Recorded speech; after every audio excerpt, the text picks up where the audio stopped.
खबर यही है कि गैंगस्टर अमन साहू का चैप्टर क्लोज हो गया है और इस खबर पर न्यूज 18 लगातार बना हुआ है। हर एक अपडेट आपको हम लगातार दे रहे हैं। झारखंड में आतंक का पर्याय बने गैंगस्टर अमन साहू को पुलिस ने एनकाउंटर में मार गिराया है। एटीएस और पुलिस की टीम छत्तीसगढ़ जेल से अमन साहू को रिमांड पर लेकर आ रही थी, लेकिन पुलिस इस बात से अनजान थी कि उसके गुर्गों ने रास्ते में अमन साहू को पुलिस की गिरफ्त से छुड़ाने की बड़ी साजिश रची रखी थी। चैनपुर के अंधारी ढोड़ा इलाके में जैसे ही पुलिस अमन साहू को लेकर पहुंची, उसके गुर्गों ने सुबह 9:15 के आसपास पुलिस की गाड़ी पर बम से हमला कर दिया, जिसके बाद गैंगस्टर ने पुलिस जवान की राइफल छीनकर तान दी और भागने की कोशिश की, लेकिन तभी पुलिस और एटीएस के जवानों ने बिना मौका गंवाए मोर्चा संभाला और जवाबी कार्रवाई में फायरिंग कर दी, जिसमें गोली लगने से अमन साहू मौके पर ही ढेर हो गया। इस एनकाउंटर में एटीएस का एक जवान भी घायल हुआ है, जिसे अस्पताल में भर्ती किया गया है। तो तस्वीरें हम आपको एक्सक्लूसिव दिखा रहे हैं। जवाबी कार्रवाई में पुलिस की तरफ से अमन साहू का चैप्टर आज क्लोज कर दिया गया है। गैंगस्टर अमन साहू को पुलिस ने ढेर कर दिया। यही वो जगह है जहां पर इस पूरी वारदात को अंजाम दिया गया। छत्तीसगढ़ से पलामू तक ये यात्रा इन्होंने तय की ही थी कि वहां पर अमन साहू के गुर्गों की तरफ से पूरी तैयारी की गई थी कि किसी भी तरीके से अमन साहू को वहां से बाहर निकालकर एक बार फिर से भागने की प्लानिंग की गई थी। लेकिन इसी बीच इन तमाम प्लानिंग पर पुलिस ने तब पानी फेर दिया। एटीएस की टीम ने तब कार्रवाई कर दी जब अमन साहू ने पुलिस की ही पिस्टल लेकर फायरिंग करने की कोशिश की। फायरिंग की भी, लेकिन जवाबी कार्रवाई में जब पुलिस ने गोली चलाई तो अमन साहू की मौके पर ही मौत हो गई, वहीं पर वो ढेर हो गया। तो तस्वीरें हम लगातार आप तक पहुंचा रहे हैं। गैंगस्टर अमन साहू को पुलिस ने ढेर कर दिया है। आतंक का पर्याय बन चुका गैंगस्टर अमन साहू, आखिरकार आज उसकी मौत हो गई है और उनका चैप्टर क्लोज हो चुका है। तो पलामू से यह खबर हम आपको बता रहे हैं। पुलिस का हथियार छीनकर भागने की कोशिश अमन साहू की तरफ से की गई थी। मौजूद हूं पलामू जिले के चैनपुर थाना क्षेत्र के अनहारी ढोड़ा में, जहां पे आप देख सकते हैं कि ठीक यही वो घटना स्थल है जहां पे एटीएस की टीम जब अमन साहू को लेकर झारखंड आ रही थी रायपुर से, उसके बाद ये अनहारी ढोड़ा जो जगह है जहां पे, चूंकि ये जंगलों से घिरा ये इलाका है और यहाँ पहले जो पुलिस पार्टी एसटीएफ की टीम जो अमन साहू को लेकर आ रही थी और उसी टीम के जिस गाड़ी में वो मौजूद था, उस गाड़ी में पहले बम से हमला होता है। ठीक तस्वीरों में देख सकते हैं कि वो गाड़ी यहाँ पे लेफ्ट साइड में वो गाड़ी लगी हुई है और यहाँ पे खुद एसपी पलामू एसपी रेशमा रामेसन पहुंची हुई है और पूरी टीम पुलिस की यहाँ पहुंची हुई है और पूरी जो घटना है उसकी जानकारी ले रहे हैं। आपको बता दूं कि रायपुर से अमन साहू को एसटीएफ की टीम जो है 2-3 गाड़ियों में लेकर आ रही थी। ठीक एक ये गाड़ी भी आप देख सकते हैं स्कॉर्पियो, इसमें एसटीएफ की टीम जो थी वो बैठी हुई थी। उसके अलावा जो जिस गाड़ी में वहां पे आप तस्वीरों में देख सकते हैं कि जो गाड़ी वहां पे लगी हुई, ठीक उसी गाड़ी में अमन साहू मौजूद था और उसमें बम से हमला होते ही वो एक जवान का इंसास राइफल छीनकर फायर करने की कोशिश कर रहा था। तभी जो है वो जवान के जांग में बुलेट लगी है और आपको बता दूं कि राकेश कुमार जो है वो ठीक उसी गाड़ी, पूरी टीम यहाँ पे पहुंची हुई है। एफएसएल की टीम जो है यहाँ पे पहुंचेगी, उसके बाद ही जो 100 वहाँ पे पड़ा हुआ है उसके बाद उसकी जांच होगी। पूरा जो प्रक्रिया है वो यहाँ पे किया जाएगा, उसके बाद 100 को यहाँ से उठाया जाएगा। और आपको बता दूं कि जो जवान इस वारदात में घायल है उसका एमएमसीएच में इलाज चल रहा है, वो पूरी तरह से खतरे से बाहर है। और ये पूरा जो मामला है और इस पे पुलिस मुख्यालय से भी निर्देश प्राप्त हो रहा है, जैसे जैसे उस हिसाब से यहाँ पे काम चल रहा है। आपको बता दूं कि इस अपराधी की तार जो है पलामू से भी जुड़ा हुआ है और कई वारदात को पलामू में भी अंजाम दिया गया है इस गिरोह के माध्यम से। तो कहीं ना कहीं यहाँ के खास करके पलामू पुलिस और झारखंड पुलिस की अगर हम बात करें, उनके लिए ये जो अमन साहू का जो चैप्टर है वो क्लोज होता नजर आ रहा। हालांकि उसके कई गुर्गे अभी भी बाहर है, वो भी सक्रिय हैं, पुलिस के लिए वो भी चुनौती बने हुए। नीलकमल, न्यूज 18 पलामू। और देखिए, लॉरेंस का खास था अमन साहू। लॉरेंस बिश्नोई गैंग से जुड़ा था अमन साहू और देखिए, लॉरेंस बिश्नोई का करीबी था अमन साहू। आपको पूरी जानकारी दे रहे हैं। रांची में बुढ़मू के मतबे का रहने वाला था अमन साहू। अमन साहू को लेकर और क्या जानकारी है वो भी आपको दे देते हैं। अमन साहू पर दर्ज थे 100 से ज्यादा मामले। यानी कि कितना बड़ा कुख्यात था ये आप समझ सकते हैं। गैंगस्टर लॉरेंस बिश्नोई का खास शूटर माना जाता था अमन साहू। इसके साथ साथ हार्डकोर नक्सली भी रह चुका था अमन साहू। यानी कि इसको ढेर करने में पुलिस ने एक बहुत बड़ी सफलता आज हासिल कर ली है। 2013 में अमन साहू ने अपना गैंग बनाया था और उसके बाद से लगातार ये तैयारी की जा रही थी कि किसी भी तरीके से इन्हें पकड़ना है। और इसी बीच हम आपको सीधे लिए चलते हैं अमन साहू के घर के बाहर। इस वक्त हमारे साथ न्यूज 18 संवाददाता निरंजन वहां पर मौजूद हैं। निरंजन, वहां इस वक्त आप क्या तस्वीरें देख पा रहे हैं? जी निरंजन। देखिए, इस वक्त मैं ठाकुर गांव से रांची से लगभग अगर हम बात करें तो 30-40 किलोमीटर की दूरी पर यह गांव है।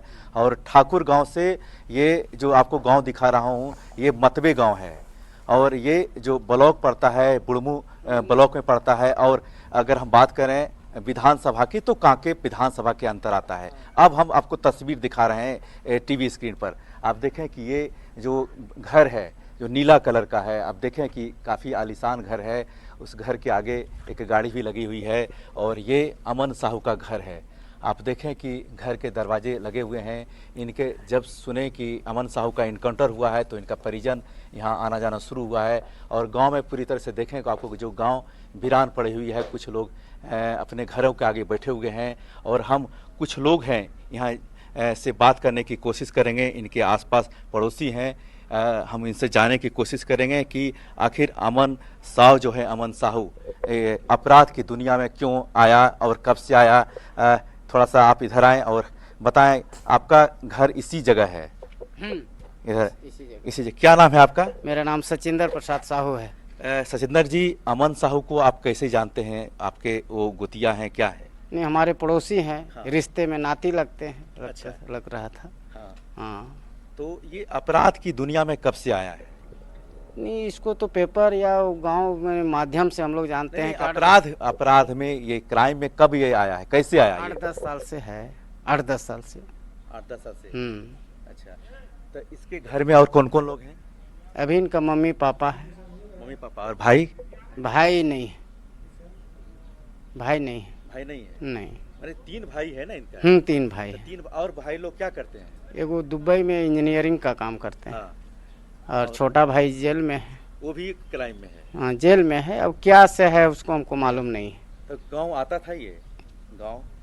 नहीं, अभी गांव कब से आप उसको नहीं देखे हैं? ये तो जेले में है अभी 4-5 साल से। 5-6 साल से आप उसको नहीं देखे? नहीं देखे हैं। तो आप इसके बारे में जब सुने कैसे आपको जानकारी? मोबाइल के माध्यम से जानकारी हुआ, कुछ चैनल में चलने लगा अच्छा। कि भाई अमन साहू का इनकाउंटर हो गया। हाँ। यही हमने इसी से माध्यम से जानकारी हुआ हमको।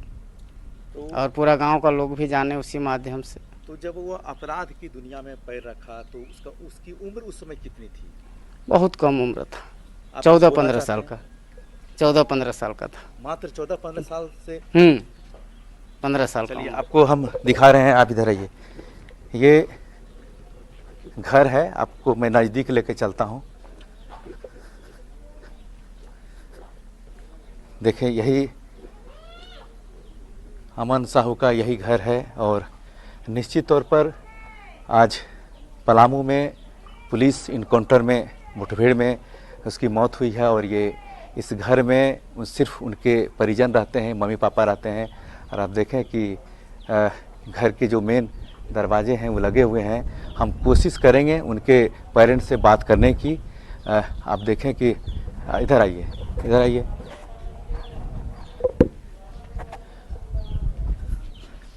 ये अमन साहू का घर है और परिजन लोग आना जाना शुरू किए हैं। और जिस तरह से, हाँ, तो मैं आपको दिखा रहा हूँ ये तस्वीर।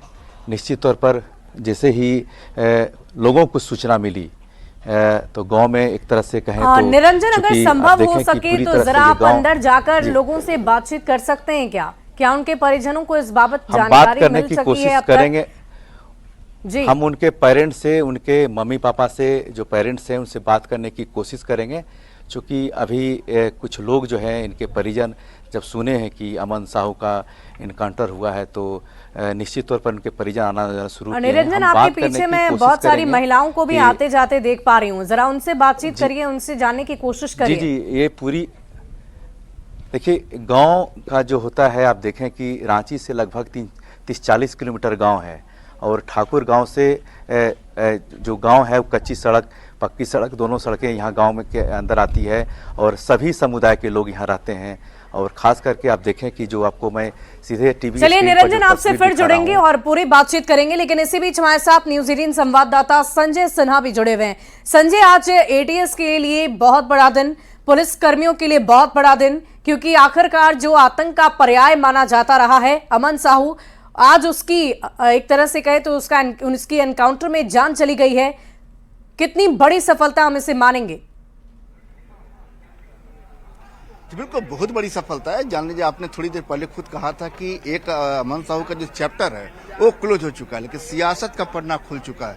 मतलब कहीं आप कह सकते हैं कि अपराध की एक पूरी किताब को देखिएगा तो पूरी किताब जो है उसमें अपराध का पन्ना भी है, नक्सल का भी अध्याय है, और लॉरेंस बिश्नोई से जोड़ दें तो इंटरनेशनल गैंगस्टर का जो एंगल है वो भी निकल कर आता है। मतलब कैरेक्टर एक है और उसके कई कई आयाम आपको नजर आते हैं। अमन साहू का पूरा जो इतिहास है वो अपराध से भरा इतिहास है। सियासत की बात कर ले तो जैसे ही यहाँ विधानसभा में लोग जो सत्ता पक्ष के विधायक करने, विपक्षी विधायक यहाँ पहुंचे, सर्वे तमाम लोगों ने एक सुर से इस एनकाउंटर को जस्टिफाई किया। मतलब कहा कि जो वहां पर जिस तरीके से पुलिस पर हमला किया गया, आत्मरक्षा में पुलिस भी गोली चलाती है और ऐसे में कानून की रक्षा के लिए अगर किसी अपराधी का एनकाउंटर किया जाए तो गलत नहीं है। चंपई सोरेन ने हालांकि थोड़ी देर पहले मीडिया से जो बात की है वो बयान थोड़ा चौंकाने वाला है। उन्होंने पूरे घटना की एनकाउंटर की सीबीआई जांच की मांग उठा दी है, जो अभी तक किसी ने, सत्ता पक्ष ने नहीं कहा या विपक्षी विधायक ने नहीं कहा कि एनकाउंटर गलत हुआ है। लेकिन चंपई सोरेन ने कहा कि जो अमन साहू है पूछताछ में किसी बड़ी घटना का, किसी बड़ी चीज का खुलासा करने वाला था और वो खुलासा नहीं कर सके। उन्होंने पूरे एनकाउंटर को सवालों के घेरे में खड़ा कर दिया है। उन्होंने कहा कि इसकी सीबीआई जांच की मांग होनी चाहिए। कुल मिलाकर समझ आइए कि सियासत अभी अमन साहू के मामले में, चूंकि आज ही इनकाउंटर में अमन साहू मारा गया है तो आज पहला दिन है, लेकिन जैसे जैसे सियासत करवट लगी आपको नया नया चैप्टर, नया नया एंगल, नई नई चीजें आपको देखने को मिलेगी। इतना समझ जाइए कि अमन साहू की जो हत्या हुई है, एक यहाँ पर कह सकते हैं कि जब झारखंड विधानसभा में जब लॉ एंड ऑर्डर का विषय उठा था, डीजीपी पहुंचे थे, उन्होंने 3 अपराधियों का नाम लिया था। उन्होंने साफ कहा था अमन साहू, अमन श्रीवास्तव और विकास तिवारी 3 अपराधी हैं जो जेल से ऑर्गेनाइज क्राइम को रेगुलेट कर रहे हैं, जिस पर सीपी सिंह ने भी एक जो टिप्पणी की थी डीजीपी को लेकर विधानसभा के अंदर में, वो भी चर्चा में आया था।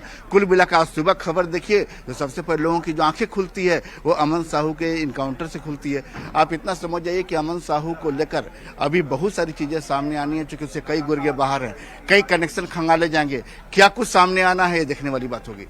संजय, हम आपसे ये भी जानना चाहेंगे, क्योंकि अभी अभी जो घटना हुई है आज सुबह 9:15 पर, उस घटना में अगर देखा जाए तो उनके गुर्गे भी शामिल थे, वहां पर उन्हें बचाने के लिए पहुंचे हुए थे। क्या उन लोगों के बारे में पुलिस तक किसी तरह की कोई जानकारी पहुंच पाई है? क्या उन्हें पकड़ने में पुलिस सफलता पा चुकी है?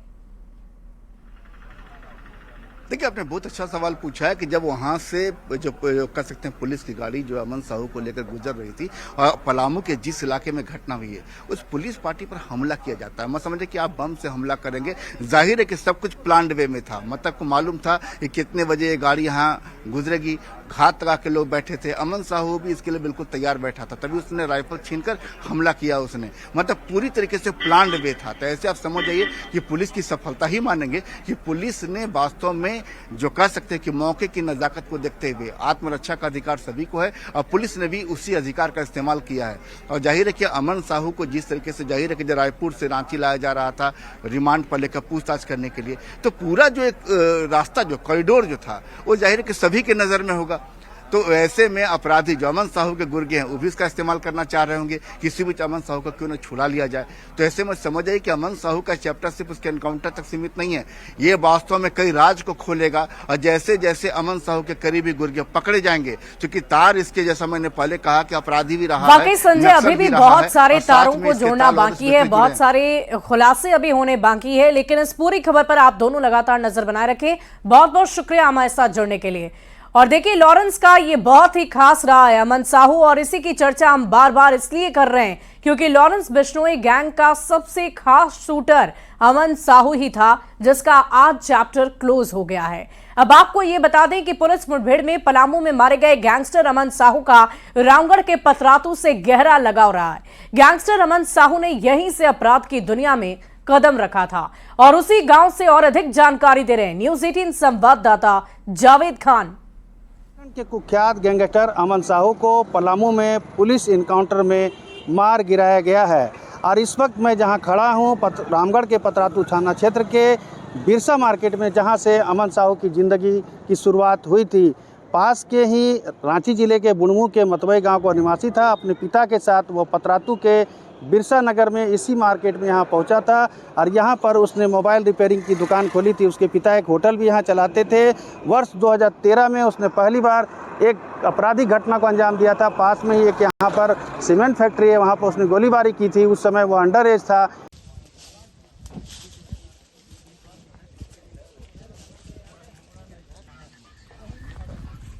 तो जावेद खान की तरफ से पूरी जानकारी दी जा रही थी कि अपराध की दुनिया में कहां से अमन साहू ने कदम रखा था। पतरातू से अमन साहू का इतिहास पुराना जुड़ा रहा है, उनका लगाव पुराना जुड़ा रहा है। जिले में अमन साहू पर कई मामले दर्ज हैं। हमने पहले भी आपको बताया कि 100 से अधिक संगीन मामलों में इनके ऊपर पहले से ही केसेस चल रहे थे, कार्रवाई की जा रही थी। और इसी दौरान आज जब पुलिस उनके एक साथ लेकर जा रही थी वापस, उस एनकाउंटर में, उस मुठभेड़ में अमन साहू की जान चली गई है। छत्तीसगढ़ जेल से रिमांड पर उन्हें लाया जा रहा था। अमन साहू के गुर्गों ने बम से हमला किया था।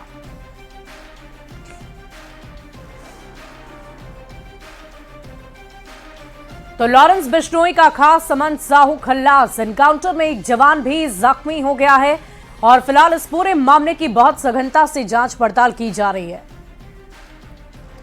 और विस्तार से आपको पूरी खबर बताएंगे न्यूज 18 संवाददाता जावेद खान। के कुख्यात गैंगस्टर अमन साहू को पलामू में पुलिस इनकाउंटर में मार गिराया गया है। और इस वक्त मैं जहां खड़ा हूं रामगढ़ के पतरातू थाना क्षेत्र के बिरसा मार्केट में, जहां से अमन साहू की ज़िंदगी की शुरुआत हुई थी। पास के ही रांची जिले के बुणमू के मतवई गांव का निवासी था। अपने पिता के साथ वो पतरातू के बिरसा नगर में इसी मार्केट में यहाँ पहुँचा था और यहाँ पर उसने मोबाइल रिपेयरिंग की दुकान खोली थी। उसके पिता एक होटल भी यहाँ चलाते थे। वर्ष 2013 में उसने पहली बार एक आपराधिक घटना को अंजाम दिया था। पास में ही एक यहाँ पर सीमेंट फैक्ट्री है, वहाँ पर उसने गोलीबारी की थी। उस समय वो अंडर एज था। पुलिस ने तत्काल उसे गिरफ्तार करके बाल सुधार गृह में भेज दिया था। जेल से वापस आने के बाद वह फिर से अपने मोबाइल दुकान में लग गया, लेकिन इसी बीच उसका संपर्क सूरज नामक एक अपराधी से हुआ। उसके बाद धीरे धीरे उसके कदम जो है जुर्म की दुनिया में आगे बढ़ते चले गए। पहले श्रीवास्तव गिरोह, उसके बाद टीएसपीसी, जेजेएमपी से उसका लगातार संपर्क होता गया और वह जुर्म की दुनिया में लगातार अपनी धाक जमाता गया। इस बीच उसके संपर्क टीएसपीसी या जेजेएमपी से होने के बाद उसके पास हथियार और नए लड़के गैंग में शामिल होते गए। आपको बताना चाहेंगे कि हजारीबाग जिले के बड़का गांव थाना से कस्टडी से वर्ष 2019 में वो फरार हो गया था, जिसे बाद में झारखंड पुलिस ने बिहार के कटिहार से 2020 में गिरफ्तार किया था। बाद के दिनों में वो जेल से ही अपने गैंग को संचालित कर रहा था। अब पुलिस के लिए वो लगातार सिर दर्द बनता जा रहा था। अभी हाल में हजारीबाग में एनटीपीसी के डीजीएम की हत्या मामले में उसने अपनी संलिप्तता स्वीकार की थी और रांची में विपिन मिश्रा नामक एक रैक कोयला व्यापारी पर भी उसने गोलीबारी की थी। इसके बाद से पुलिस के लिए वह एक चुनौती बनता जा रहा था। विपक्ष भी लगातार जो है सरकार को विधानसभा में घेर रही थी। ऐसे में पुलिस काफ़ी दबाव में थी और आज जैसे ही वह पुलिस का हथियार लेकर के भागने की कोशिश कर रहा था, पुलिस पे फायरिंग करने की कोशिश कर रहा था, तो पुलिस ने उसे इनकाउंटर में ढेर कर दिया। इस इनकाउंटर के बाद झारखंड के अपराधियों में दहशत का माहौल है। जावेद खान, न्यूज 18 रामगढ़। तो आपको हम पूरी जानकारी दे रहे थे अमन साहू को लेकर और आपने ये भी सुना कि छत्तीसगढ़ से उन्हें रिमांड पर लेकर लौटा जा रहा था। अब आप ये भी जान लीजिए कि छत्तीसगढ़ जेल में आखिर क्यों थे अमन साहू। आपको पूरी जानकारी हम देते हैं कि आखिर क्यों उन्हें वहां रखा गया था। आपको बता दें कि तेली बांधा में कंस्ट्रक्शन कंपनी के मालिक पर उन्होंने फायरिंग की थी, यानी कि अमन साहू ने फायरिंग की और सभी मामले में अमन साहू और उसके गैंग का नाम सामने आया था, जिसके बाद जुलाई 2022 में गिरिडीह से अमन साहू की गिरफ्तारी की गई। साथ ही साथ 30 से ज्यादा जवान गिरिडीह से रायपुर लाए गए थे। और इसके अलावा हम आपको ये भी बता दें कि 30 से ज्यादा जवानों को लाने के साथ साथ रायपुर के एक बड़े बिल्डर को जान से मारने की धमकी दी गई थी। तेली बांधा में कंस्ट्रक्शन कंपनी के मालिक पर यह फायरिंग हुई और सभी मामले में अमन साहू का नाम सामने आया था। और देखिए अमन साहू कैसे गैंगस्टर बना, इसकी भी जानकारी हम आपको पूरी तरीके से दे रहे थे। अमन साहू ने 12वीं तक की पढ़ाई की, लेकिन इसी बीच एक बड़ी खबर का रुख करते हैं। अमन साहू एनकाउंटर की गूंज, इस वक्त की बड़ी खबर आपको बता रहे हैं। विधानसभा के बाहर गूंज सुनाई दी है। गैंगस्टर अमन साहू ढेर हो गए हैं और झारखंड पुलिस के लिए चुनौती बने गैंगस्टर अमन साहू के एनकाउंटर पर नेताओं ने भी अपनी प्रतिक्रिया दी है। मंत्री सुदिव्य सोनू ने कहा है कि जो भी कानून को चुनौती देगा उसे ऐसे ही जवाब मिलेगा। तो बीजेपी विधायक अमित यादव ने भी पुलिस के एक्शन की जमकर तारीफ की और हेमंत सरकार को इसके लिए बधाई दी है।